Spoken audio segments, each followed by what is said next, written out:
Welcome to Abstract Audio, the podcast presenting life as an abstract art form.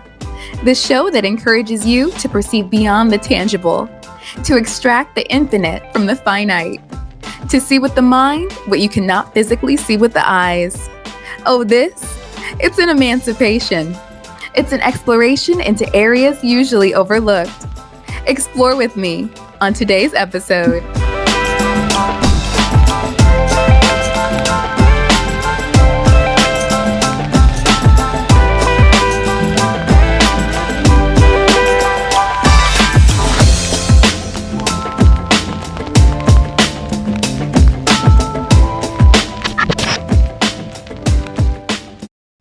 What is up? Welcome back, everyone, to the Abstract Audio Season 2 Grand Finale. That's right, we're back, and I'm your host, Amber Janae. I just cannot believe we are back here already. Another 20 episodes in. That's right, 20. And it's been a wild ride, okay?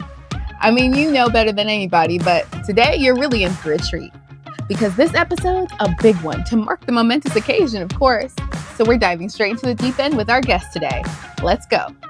Alrighty, welcome back, folks. And a huge welcome to you, my lovely guest, Mr. Damani Anderson. He's sitting in with us today. He's a licensed marriage and family therapist associate. How are you? Thank you so much for coming. Thank you so much. I definitely appreciate it. I'm doing very well on this Sunday afternoon, evening. Yes. I'm glad I caught you, and I'm so glad you're here because, what's a podcast without somebody to talk shit with, Exactly. We got it all on our chest. It's the beginning of the week. Let's get it all. That's what I like to hear. And so, today we're diving into the concept of curiosity. We just want to know why, not just as a word, but as kind of this existential itch that humans just can't stop scratching, that what if. I like to think about it because as kids, we're basically professional question machines. I know you have a couple kids yourself. So, why is the sky blue? Why can't I have cake for breakfast? Why does Uncle Ronnie smell like cigarettes and regret? But, adults, we eat it up. Like, oh, they're so curious. They're so cute. But fast forward 20 something years and you're in a meeting asking, why are we doing something this way? And suddenly that behavior is unacceptable. So I just want to know, when did asking why become such a threat? They told us to ask questions, then got mad when we started asking the real ones. Make it make sense. That's a very good question. So when did why start becoming a problem or an issue? I believe it starts when people don't understand what curiosity is. I think we have to reel it back and understand, question what is curiosity and the value of it. Like in our lives, we grow up, I can imagine as a kid, you running around in the grass and you're looking at all the flowers, and the flowers are so many different colors, and you're just like, man, I wonder what happened. Like, why are the flowers so many different colors?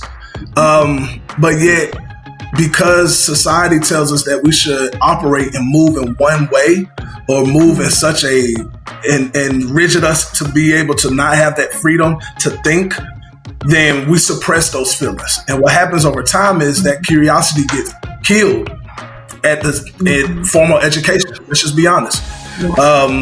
We look at the education system. We're only supposed to learn one way, standardized testing.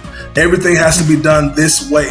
And what happens is if it's outside of the norm, then you deem that's an issue. So now as an adult, or when I get older, when I have a question about something, when something doesn't make sense and people look at me like, well, this is the way we do it. Why are you doing this? Why are you thinking of that?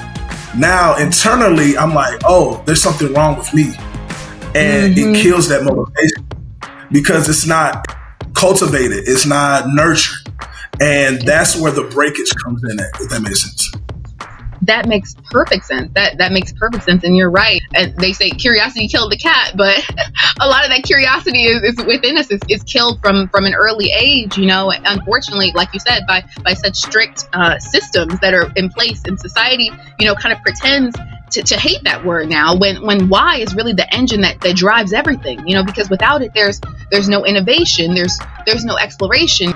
So do you think society's hostility towards the word why is more about control?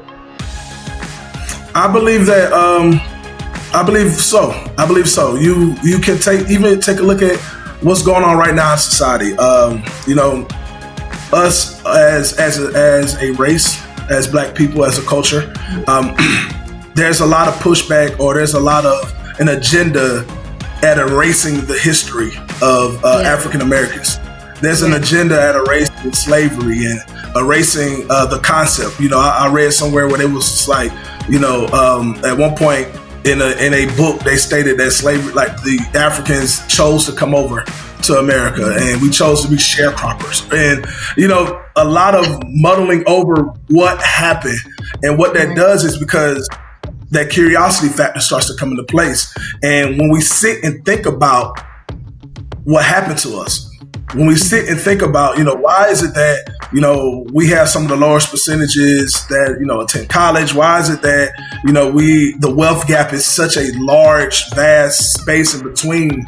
And, why is, all of these questions start to happen. But if we sit and be curious and really think about it and connect the dots, if too many people start to realize like, oh, that is why, like, oh, they didn't have their rights. Oh, when they got out of slavery, like there was a little bit of history. Like there were people who received their 40 acres and a mule after slavery. There was a sector of individuals who actually received it. They decided to stay in their same sharecrop the lands as their owners. And what happened was after the assassination of Abraham Lincoln, I believe it was Andrew Jackson who's in line. He eradicated all of that information because the slave owners wanted their land back. So what happened was those Black sharecroppers, all of those people who received their land, received their issues, got it taken back from them. And now we're in a space where we're still behind. Now we're in a space where we're still trying to make it. When we made it to a point where we were doing well, Tulsa. The big, that's one of the largest ones, but there were several small other Tulsas that happened along the coastline of the United States, in which Black people or Black communities were doing well, and because of some type of quote unquote issue, it caused a riot where the majority white people came through, burned the lands, and literally drowned and did everything to eradicate the culture again. So then we're back at this square point. If we can erase those things, if we can erase that curiosity and just say, hey, this is what happened, this is how life looks, we can control the narrative.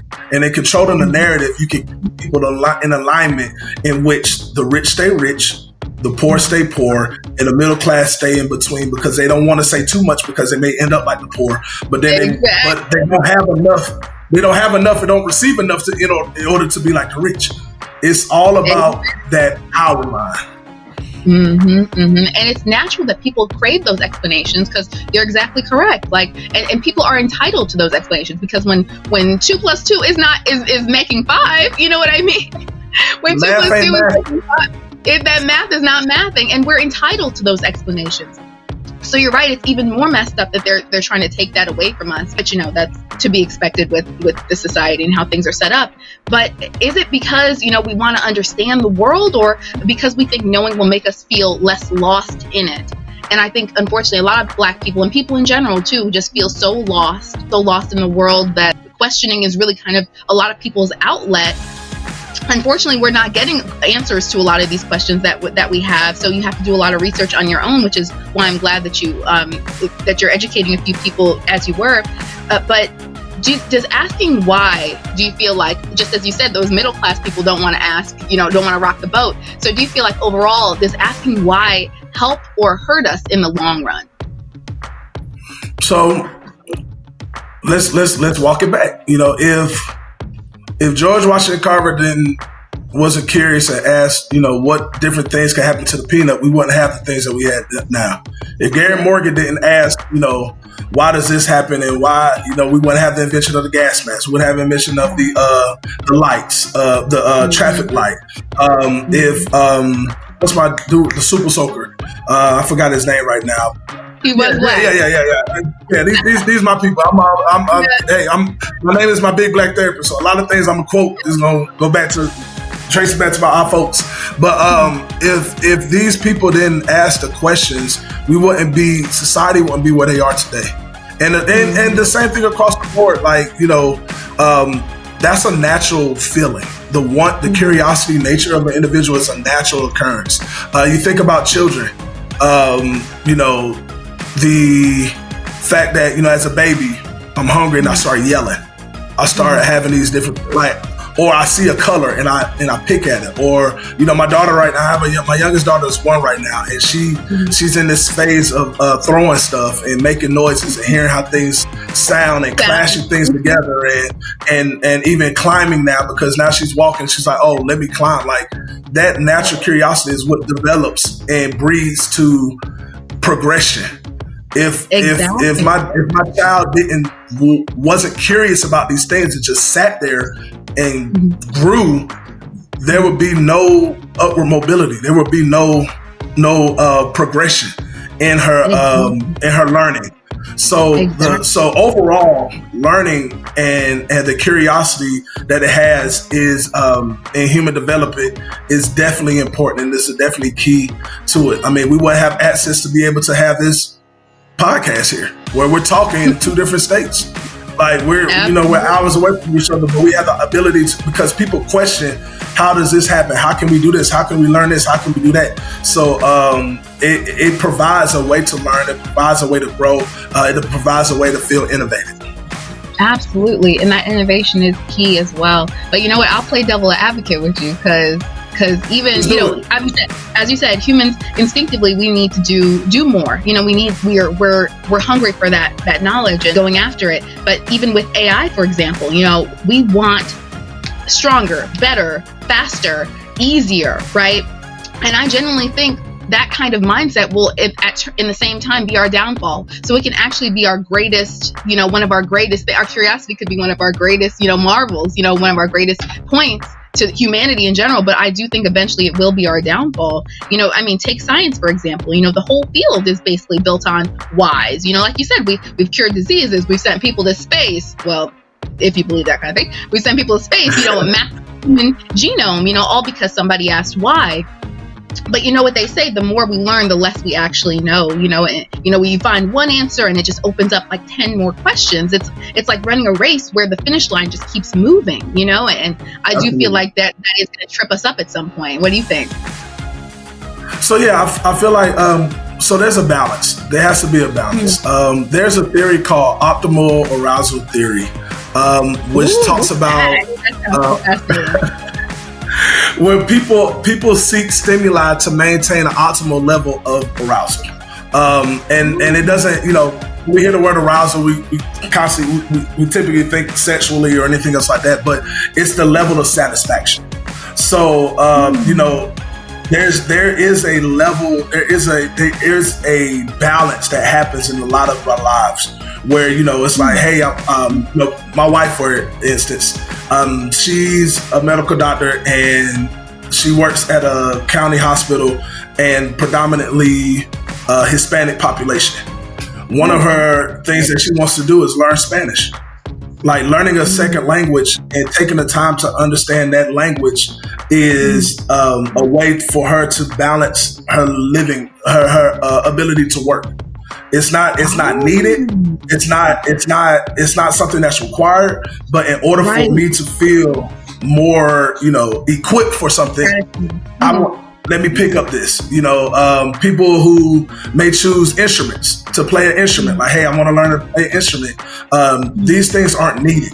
Just like but the curiosity is there. I wonder how notes work. I wonder how these different things work. Like, that's how we grow and develop as individuals. For me personally, like, my ability to learn, want to learn and stretch myself as a therapist. Like you mentioned, I'm a marriage and family therapist, but I still sought out to learn other ways of therapy, even like the optimal arousal theory. Like, that's something that I picked up to learn to understand human development. Like, there's ways to balance yourself. And I feel like what happens in society is there are people who go to that extreme, who can drive themselves to constantly wonder why. But for the majority of us, we sit in this realm where, especially those who follow a mode of faith, who has a faith base, we sit in a realm of where, there are certain things that we understand aren't our level. There's certain things that we understand. I may not just understand, and I'm okay with that. And I put my faith in the Lord. I put my faith in God, whomever we believe in that can answer those questions. Because if you sit and think, you will drive yourself insane trying to understand the development of human, the development of all of these things. It would drive you into a well, and that's what happens to some people who train. But I feel like for the most of us, we have this balance where we over stimulation portion of it will spark some curiosity to gain that balance again. And that's how it kind of typically works. Like, you think about a person who may work in one field for 10 years and all of a sudden they just decided they wanted to do another field. What is that? Right. It's their curiosity. It's that arousal to balance myself out, because I've done this for so much that I've become bored with it. And now I want to learn something new so that I can get to that level again. So, I say all to say that's what I feel like most people live in, that realm where it's like, hey, we work within our window. In the event that something gets old, we learn something new in order to keep that balance. But we at the other point of it, we kind of let things happen how they happen. You have to. You honestly have to, because you're right. You'll get stuck in that loop, that kind of feedback loop, and you'll just be, you'll be SOL. And that's so interesting. Thank you so much for sharing that, because I've never heard of that before, first of all. But like the optimal side of things really is interesting, and that made me even think of the emotional side of things too. Because, and it's funny because this episode's actually following up on our episode on anger. Because think about just the last time something bad happened to you in general. Whether it be a heartbreak or a job loss or whatever. What's the first thing that you ask? It's why me? And you kind of get in that realm of you're stuck in why me? Why wasn't I enough? Why wasn't I good enough? Even speaking to your wife's job, why did they pick somebody over me for the promotion? Why are relationships? Why are they already with someone new? Why are they already moving on? And you're right, there are just some things you can't question. But it's like we expect God or the universe or whatever you choose to believe in to sit us down and explain, right? And explain. We feel entitled to an explanation, and entitlement was actually the very first episode, the topic of the very first episode of this season. Because so many people feel a false sense of entitlement. But we expect God or the universe to sit us down, explain itself. Tell me what's going on. But even if you got the answer, even if you got an answer to all those questions, would it really satisfy you? Would it really satisfy you? It wouldn't change anything. It wouldn't change a thing. Would knowing why something happened make it hurt any less? Probably not. Probably not. Not it happened. It happened. And I thought that was such a thing, Absolutely. Because I even utilize like my own life, and I'm very transparent about what happened in my life. Like, my mom passed when I was 21. And, I ran through all of those different feelings. Like, why me? Why this? Why that? And, I came to that point where it's like, it doesn't matter why, because it's not going to take the hurt away. It's not going to take the fact that, I graduated college, I found a wife, I got children, I went to, got my master's degree, I started my own brand. She's still not here. Mm-hmm. So, once you get, and I feel like, once you get to that level of realization, then that's where peace can come into play. That's where, and not to move it over to anger, but that's where, you're able to regulate your emotions a little bit better, because you realize like there's certain things that happen that you just can't control. My grandfather always had a phrase that he always utilized, and it is what it is. And, a lot of people hate that concept. A lot of people don't understand it, but it just means that, what happens is it's what happened. There's nothing that you can control about it. But what you can control is how you respond. How do I move forward? How do I grow from this experience and make it into a new phase of life? Mm-hmm. Exactly. And that's so funny. I adopted that term, myself a little while back. And, I shared it with someone, and they kind of shit on it a little bit. They were like, that just means that means you don't care about anything. You don't care about anything in life. I'm like, that's not at all what it means. You know, it just means you're flipping and framing the situation to be motivating rather than, you know, detrimental. Yeah, absolutely. In therapy, we call it reframing. That's a concept that we utilize in which we reframe, you know, the negative situations that happen in our life, and reframe it into ways to learn. You know, I lost my job. How do I reframe that into something positive? Well, you know, I've gained experience in the space that, you know, I didn't think I would know. You know, I've learned, I've ran my time here, and now I have an opportunity to move towards something else different. Like, you know, being able to utilize these negative experiences and reframe it to a point where we can find the positive portions of it, or also understand that, you know, this is a space that we're in, and we're not allowing that negativity to continue to foster and store into us to a point where we don't move forward. Because that's what a lot of things happen. Well, if we don't change that concept, then we don't move and we don't progress. If we're not curious about these things, if we don't accept these things as what they are and move forward, then we stay in the same stagnant position and going nowhere. And a lot of people can use that curiosity to empower them, you know, but a lot of people aren't really, I won't shit on anybody, but I just feel like a lot of people aren't in that state of mind. And I love that you brought up the word reframing, because it really is a mindset change. You know, it really is a complete mindset change. And to be honest, to simplify it, but I'd say, you know, the solution is, as you said, reframe it, flip it, because instead of why, you can always ask why not. Why not just seems more fearless, you know, and even more empowering, if you ask me. So do you think people who go through life and just embrace why not, do you think they're bolder, or you think more just recklessly moving? It depends on in which context, but I feel like, you know, if we're looking at it overall, like you mentioned, it empowers you. It's an empowering process, because now, you know, it motivates me to understand that, hey, like, you know, I am built for this. I have the ability to get through this. Like, why not me? You know, when I look at my mom's past, like when I look at my mom's past, instead of saying why me, why not me? Like, God has already blessed me for this point.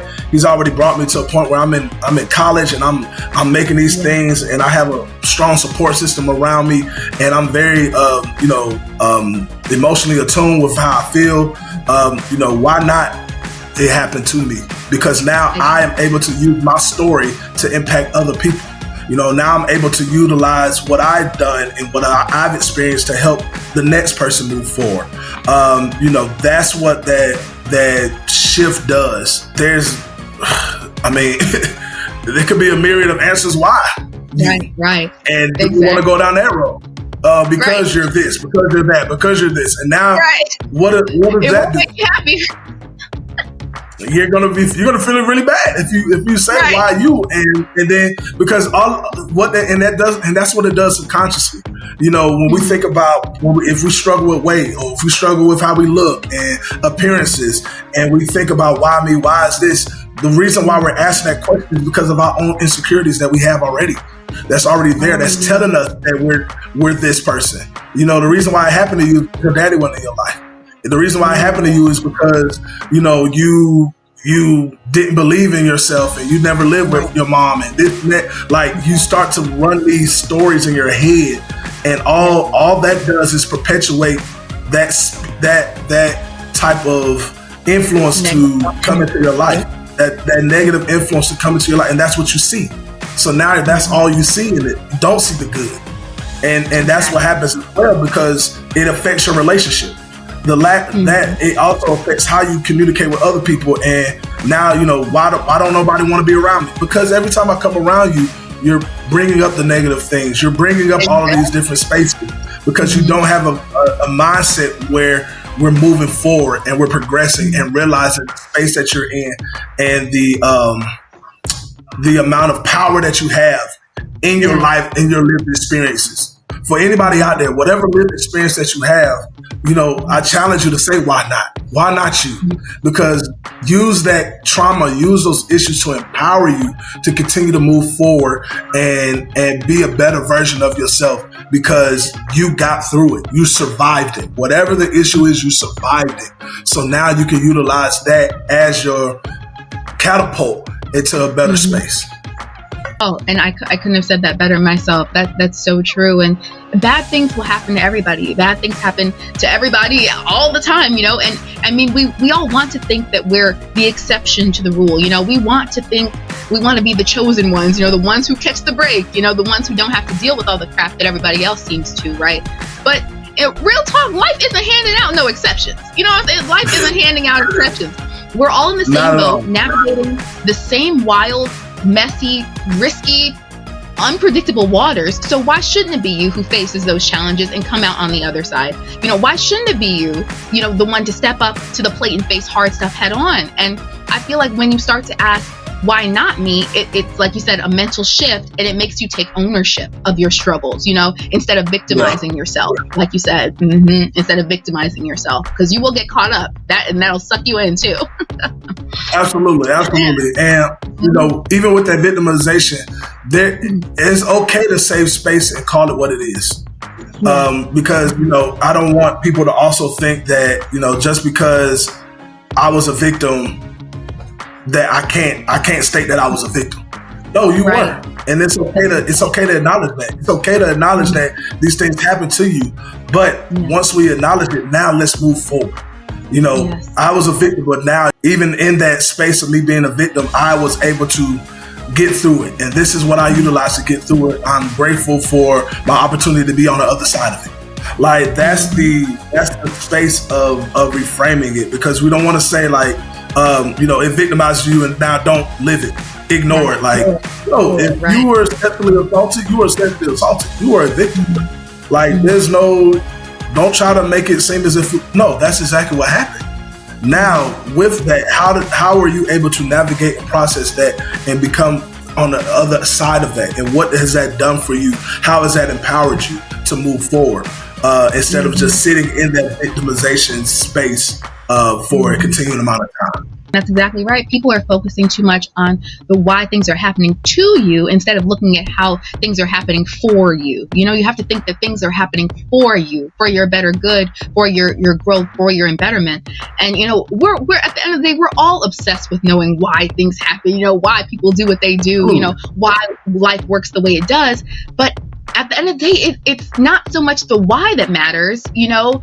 It's more so, to me, I like to think of it, it's the how that counts. How we deal with things, how we approach life, how we manage the bullshit, how we manage the crazy, you know? And maybe it's just one of those, it's the way we respond to those never-ending questions that really shows us who we are. Yeah, absolutely. I agree. And who you are is an amazing guest. That'll wrap things up for now. But before we go, thank you so much. Go ahead and tell the people where they can find you and soak up all that good wisdom you got. All right, perfect. What's going on, good people? Once again, it's your big black therapist, Damani Anderson. I am located in Texas, coming straight out of Texas. I'm a licensed marriage and family therapist associate. You can find me at all things my big black therapist, not big back therapist, big black therapist. People like that make joke. So, you know, I'm 6'9", big dark-skinned individual. You can check out my website, www.mybigblaktherapist.com, Instagram, My Big Black Therapist, Facebook, My Big Black Therapist, all of those different things as well. I am partnered with two other organizations, one being the Daddy Stroller Social Club. Not sure if you heard of them or not, but that's a part of an organization in which fathers come together to connect with one another and have our children creating a community. It birthed out of Dallas, Texas, coming from a space where we discuss postpartum depression and men and how to deal with that. Birthed by Calvin Bridgewater. Now we're in a space where we're about to start advancing it and having chapters all over the United States. So definitely tune in to them. And also I'm part of the Queen of Conversations Network, in which we provide conversations about multiple different things, mental health topics, all the way down to all the different things. So I'm partnered with definitely several other spaces, so you can find me there. But if you have any questions, please feel free to reach out to me. I do life coaching globally. And then also, if you were seeking therapy or an insight, you can look at me for Texas specifically. Wow, that's so impressive. Oh my gosh. I might need you as my life coach. Man. I might need you. Hey, tap in with me.